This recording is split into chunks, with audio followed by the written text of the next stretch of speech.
Welcome back to our studies zone. उम्मीद है आप सब खैरियत से होंगे। अस्सलाम वालेकुम। This is the final term series of PNG 501 history of English language and today we are going to cover lesson number 27.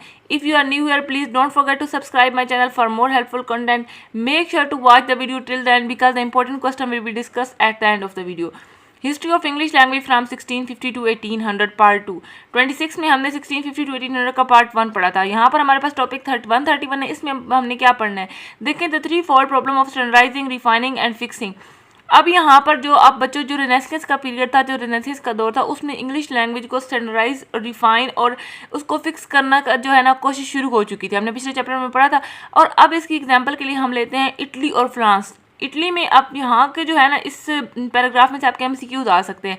यहाँ पर एक है, in Italy the most famous was the academic della Crusca founded in 1582।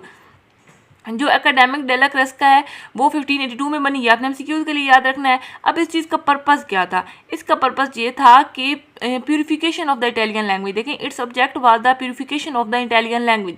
ये अपने MCQs के लिए याद रखना है। 1612 में क्या हुआ? 1612 में उन्होंने पहला डिक्शनरी पब्लिश किया, पहला एडिशन कंट्रोवर्सी में आ गया। लेकिन फिर 1691 में क्या हुआ?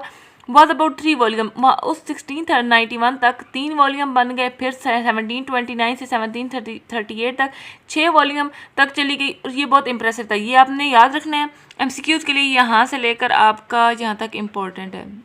It's impressive examples. ठीक है, हमने एग्जाम्पल यहाँ से लेनी थी, इसमें से MCQs आ सकते हैं। अब देखिए फ्रांस की यहाँ पर लेने, तो फ्रांस में क्या हुआ? ये जो दिया हुआ है आपके पास है, इन 1635 फ्रांस के अंदर कार्डिनल ने ऑफर किया royal charter to a small group of men. 1635 में फ्रेंच अकेडमी बनाई। इसका मेजर एम क्या था? अब यहाँ पर जो इसका मेजर एम है वो आपके क्वेश्चन शॉर्ट में आ सकता है। What was the aim of French academy? वो हमारे पास जी हैं, जो फ्रेंच अकेडमी के है एम्स, वो कौन कौन से हैं? To cleanse the language of impurities, to establish usage of words and to compile a dictionary, grammar, a rhetoric and a treatise on the art of poetry. ठीक है, ये आपने अगर शॉर्ट वर्ड में पहले वाला करें ना पॉइंट, तो to clean the language of impurities. ठीक है, दूसरे वाला to establish usage of words, और तीसरे वाला to compile a dictionary, grammar and rhetoric, our art of poetry का जो था ना वो ट्रीटाइज। ठीक है, अब यहाँ पर हमारे पास ये आपने याद रखना है शॉर्ट क्वेश्चन के लिए। नेक्स्ट हमारे पास है an English academy. An English academy, इस सब पैराग्राफ में आपने क्या पढ़ना है?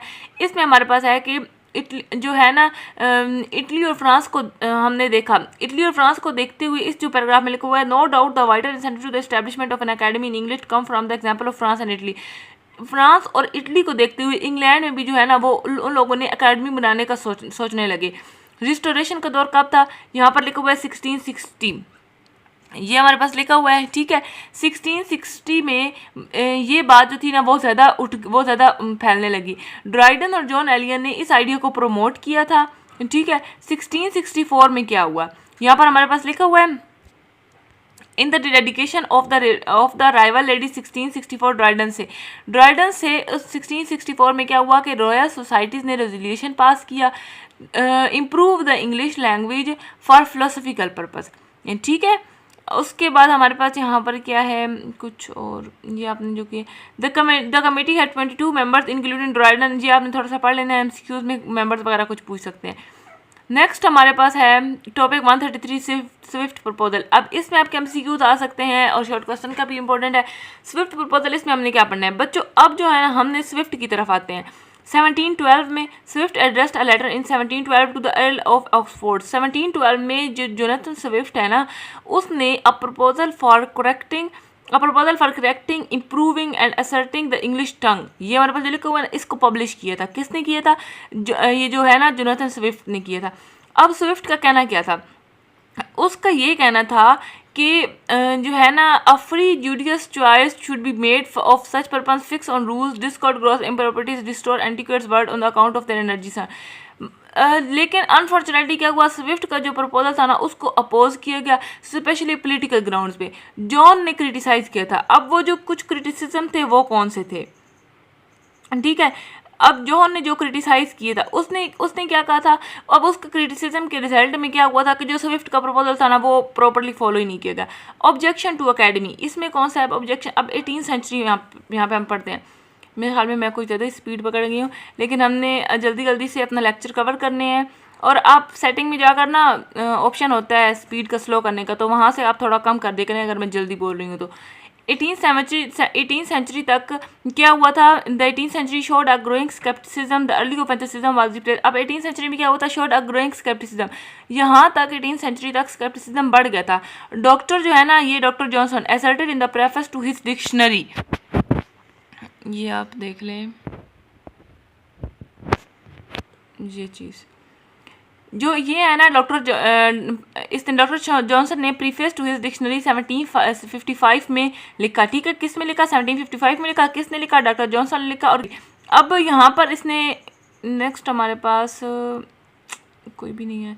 He said the French language has visibly change under the inspection of the academy, ये आपने एक लाइन कर लेनी है। नेक्स्ट हमारे पास है topic 135 Johnson dictionary a milestone. अब इसमें हमने क्या पढ़ना है, इसमें अब 1755 the publication of 1755 of dictionary of the English language by Johnson AM in 2 folio volumes.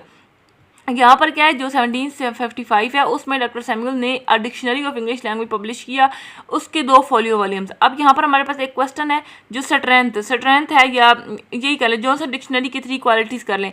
यहाँ पर आपके पास एक क्वेश्चन है, इसकी 3 क्वालिटीज़, इनमें से कोई भी आपने 2-3 लिख देनी है, 5 की 5 याद कर लें, 5 की 5 लिख देना। यहाँ पर अब हमारा स्ट्रेंथ वाला अगर क्वेश्चन आ जाए, स्ट्रेंथ ऑफ जॉनसन डिक्शनरी, तो उसमें क्या है, इंग्लिश वोकैबुलरी को डिटेल में एक्सप्लेन किया, स्पेलिंग को फिक्स किया, चाहे गलत ही सही पर एक स्टैंडर्ड दिया, हज़ारों कोटेशंस दिए। और उसके बाद डॉक्टर जॉनसन का कहना था कि प्रोनाउंसिएशन ऑफ द लैंग्वेज में B fix, it's purity preserved and it's use ascertained. ठीक है, यहाँ पर नेक्स्ट हमारे पास एक लाइन लिखी हुई है, ये वाला मैंने आपको जब भी बताया है ना, ये बताया है।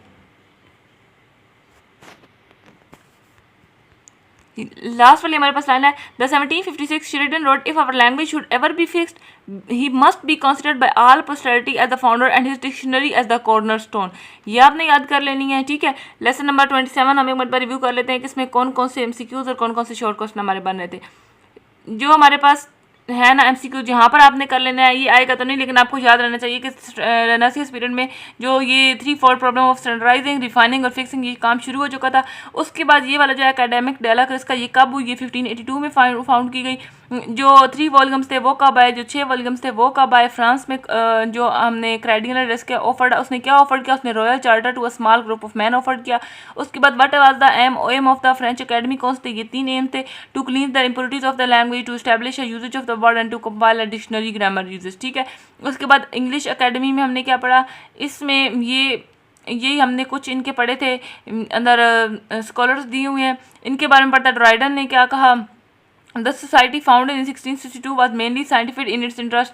जो है ना रॉयल सोसाइटी, उसने a few month later royal society took a step, this society founded 1662 में, जो है ना साइंटिफिक्स का इंटरेस्ट इसमें आया, ये आपने 1662 में। और इन दिसंबर 1664 इट्स अडॉप्ट अ रेजोल्यूशन। उसके बाद रेजोल्यूशन क्या कह रही है वो आपने एक मरतबा पढ़ लेना है। नेक्स्ट हमारे पास है लेसन, ये स्विफ्ट प्रपोजल एक मरतबा अच्छे से कर लेना है कि स्विफ्ट ने क्या एड्रेस दिया, कब दिया, और उसके बाद इसके क्रिटिसिज्म में क्या आया था और ऑब्जेक्शन कौन से थे, और इसकी स्ट्रेंथ कौन सी है। नेक्स्ट हमारे पास जॉनसन डिक्शनरी है, कब आई थी, 1755 में आई थी। Dictionary of the English by किसने की थी, सैमुअल जॉनसन। ये MCQs के लिए कितने वॉल्यूम्स में की थी, इन 2 फोलियो वॉल्यूम्स में की थी। और उसके बाद इसके स्ट्रेंथ है, मैंने पिछले में बोल दिया था। इसके डिफेक्ट्स और स्ट्रेंथ ज़्यादा इंपॉर्टेंट है, ये आएंगे। और ये आपका क्वेश्चन है, ये आपको क्वेश्चन वो है जो आ चुका है, जॉनसन डिक्शनरी 3 क्वालिटीज़। ठीक है, लास्ट लाइन जो है ये आपके MCQs के लिए भी इंपॉर्टेंट है। I hope everything is clear now. अगर आपने चैनल को अभी तक सब्सक्राइब नहीं किया तो जल्दी से चैनल को सब्सक्राइब कर दें। मिलते हैं नेक्स्ट वीडियो में, तब तक अपना ख्याल रखिए। अल्लाह ताला आपका हामी और नासिर हो। अल्लाह हाफिज़।